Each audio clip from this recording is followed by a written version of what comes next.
미증시를 통해 한 주간 증시를 전망해보는 1월 넷째 주 주간 증시 브리핑 시작합니다.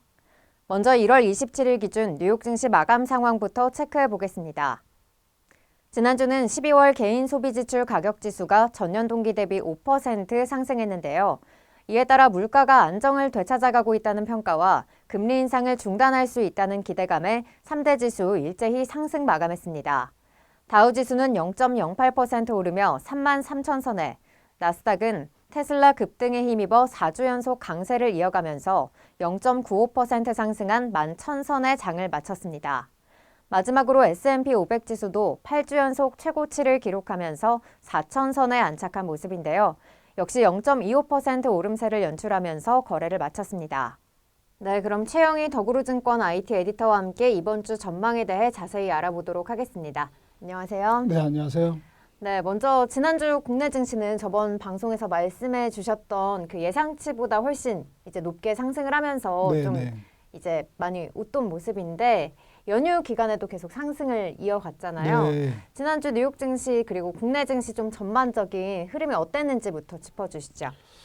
지난주 미국 증시 상당히 좋았습니다. 기술주들의 강세가 이어지면서 미국 3대 지수가 모두 상승을 했는데요. S&P 500이 주간 기준으로 2.5% 올랐고요.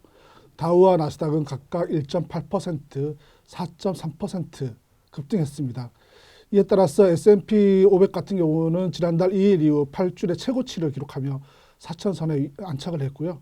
기술주 중심의 나스닥은 4주 연속 오르면서 작년 9월 이후에 4개월 반 만에 최고치를 기록한 그런 모습들을 보여주었습니다.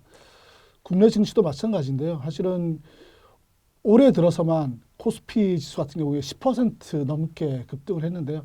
오늘 소폭 좀 조정을 받고 있지만 역시 단기 급등한 때에 따른 그런 단기적인 조정이라고 보여지고요. 역시 가장 중요한 것은 수급입니다. 외국인 투자자들이 공격적인 매수가 계속적으로 이어지고 있고 지난번에 말씀드렸다시피 연기금도 계속적으로 매수가 이어지면서 국내외적으로 수급 상태가 굉장히 좋아졌다. 그러면서 지수가 계속적으로 강한 모습들을 이어가고 있는 그런 모습들입니다. 네, 그러니까 지난주 이제 미국 증시에 좀 영향을 받은 부분도 있지만 역시나 이제 외국인과 그리고 기관의 수급에 따라서 우리 증시도 좀 상승을 한 모습이다 이렇게 말씀해 주셨고요. 그럼 이번 주에는 좀 어떤 지표를 주목해서 봐야 될까요?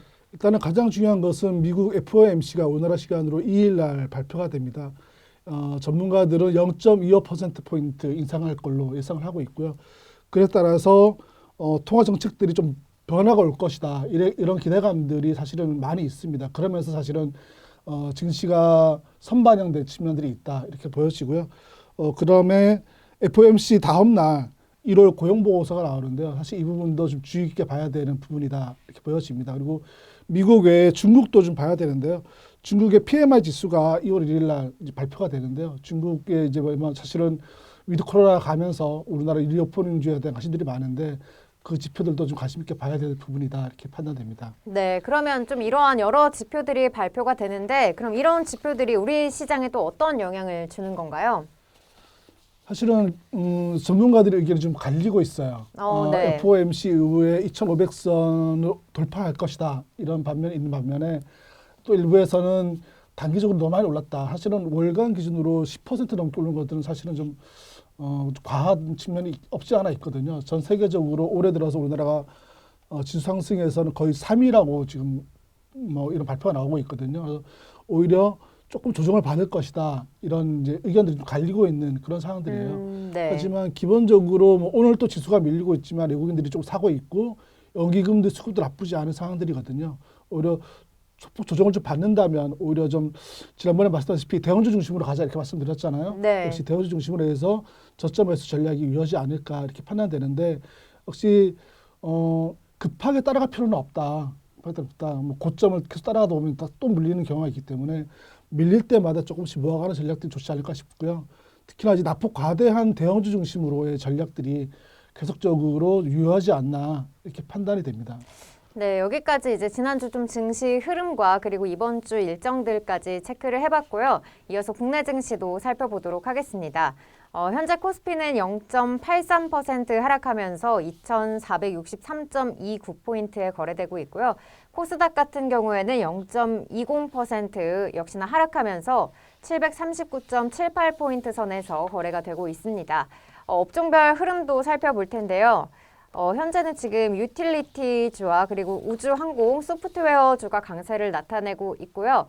투자 주체별로는 아까 말씀하셨듯이 이제 개인과 외국인이 매수세를 이어가고 있습니다. 역시 코스닥 시장도 이제 개인이 매수세를 이어나가고 있는 모습이고요.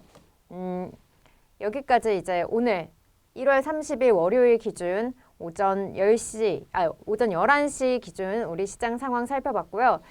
이번 주 우리 시장은 이제 앞서 말씀해 주셨듯이 좀 FOMC의 영향을 받을 것이다. 이렇게 네. 말씀을 해 주셨는데요.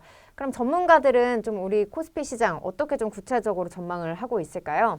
일단 FOMC가 가장 중요해 보이고요. 그리고 국내 기업들의 주요 실적들이 발표가 이제 됩니다. 이제 삼성 SDI를 중심으로 해서 31일에는 삼성전자, LG화학, 현대제철 작년 4분기죠. 4분기 성적표가 내놓을 예정이고요. 다음 달에는 하이닉스, 삼성물산, S-오일, 2일에는 한국타이어, 3일에는 네이버 이런 것들 실적이 줄줄이 발표가 되거든요. 하지만 뭐 알다시피 삼성전자의 실적이 나쁘다고 했는데도 불구하고 오히려 지난주 같은 경우에 특히 외국인들이 공격적으로 매수가 들어오는 그런 상황이고 전문가들은 뭐 조정 없이 계속 갈 거다 이런 예상들이 갖다 계속 내놓고 있기 때문에 역시 나쁘지 않은 상황이라고 보여지고요. 기업들의 실적 대신에 이제 그 실적이라는 것들이 예상치보다 대부분 나쁜 상태거든요. 컨센서스가. 네. 예상치보다 얼마큼 나쁠 거냐 아니면 단순보다 좋을 거냐 이런 측면에서 좀 가치를 가질 필요가 있다라고 보여집니다.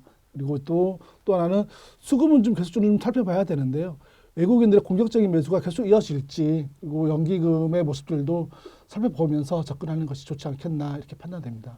네, 그러니까 결과적으로는 이제 단기간 급등에 따라서 그걸 좀 쫓아가기보다는 역시나 좀 시장을 관망하면서 따라가야 되는 분위기가 계속 될 것이다. 그리고 또 이제 실적은 예상치를 상회를 하는 것인지 하회를 하는 것인지 이런 부분들까지 조금 더 챙겨봐야 된다. 이렇게 말씀해 주셨습니다.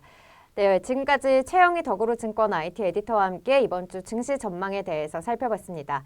그럼 오늘 하루 마무리 잘 하시고요. 그럼 주간 증시 브리핑 다음 주에 인사드리도록 하겠습니다. 고맙습니다.